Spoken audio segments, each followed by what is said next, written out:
ਇਹ ਦਰਿਆ ਚਨਾਬ ਅੱਜ ਕਾਫੀ ਪਾਣੀ ਆਇਆ ਹੈ ਇਹਦੇ ਵਿੱਚ। ਅਸੀਂ ਸੋਚਿਆ ਕਿ ਚਲੀਏ ਦਰਿਆ ਚਨਾਬ ਦਾ ਖੂਬਸੂਰਤ ਜਿਹੜਾ ਏਰੀਆ ਉਹ ਤੁਹਾਡੇ ਸਾਰੇ ਦੋਸਤਾਂ ਨਾਲ ਵੀਡੀਓ ਦੀ ਰਾਹੀਂ ਸਾਂਝਾ ਕਰੀਏ। ਖੁਦ ਵੇਖ ਸਕਦੇ ਹੋ ਇੱਥੇ ਅਗਰ ਖੁਦ ਟੂਰਿਸਟ ਵੀ ਆਉਂਦੇ ਨੇ ਕਾਫੀ।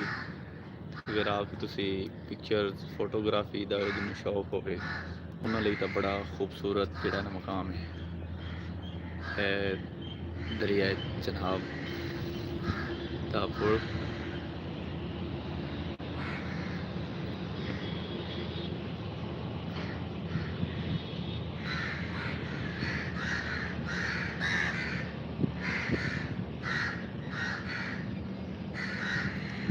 ਜੋ ਵਰਤਾਰਾ ਜ਼ਾਰੇ ਦਾ ਏ ਮੈਂ ਨਹੀਂ ਮੰਨਦਾ, ਤੇ ਭਾਵੇਂ ਆਪਣੇ ਪਿਆਰੇ ਦਾ ਏ ਮੈਂ ਨਹੀਂ ਮੰਨਦਾ, ਤੇ ਮੈਂ ਮੰਨਦਾ ਵਾਂ 14ਵੀਂ ਰਾਤ ਦਾ ਪੂਰਾ ਚਾਨਣ ਜਿਹੜਾ ਯਾਰ ਗੁਜ਼ਾਰੇ ਦਾ ਏ ਮੈਂ ਨਹੀਂ ਮੰਨਦਾ।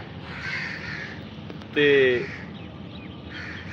ਅੱਜ ਵੀ ਬਾਲਿਆ ਹੋਇਆ ਏ ਉਹਦੇ ਕੋਲ ਕਰਾਰ ਦਾ ਦੀਵਾ, ਉਹਦਾ ਵਾਦਾ ਲਾਰੇ ਦਾ ਏ ਮੈਂ ਨਹੀਂ ਮੰਨਦਾ।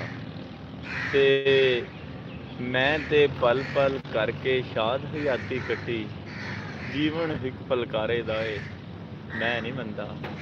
ਤੇ ਡਿੱਗਣ ਵਾਲਿਆ ਇਸ ਪਾਸੇ ਤੂੰ ਆਇਆ ਕਿਉਂ ਸੈਂ, ਸਾਰਾ ਦੋਸ਼ ਛੁਬਾਰੇ ਦਾ ਏ ਮੈਂ ਨਹੀਂ ਮੰਨਦਾ।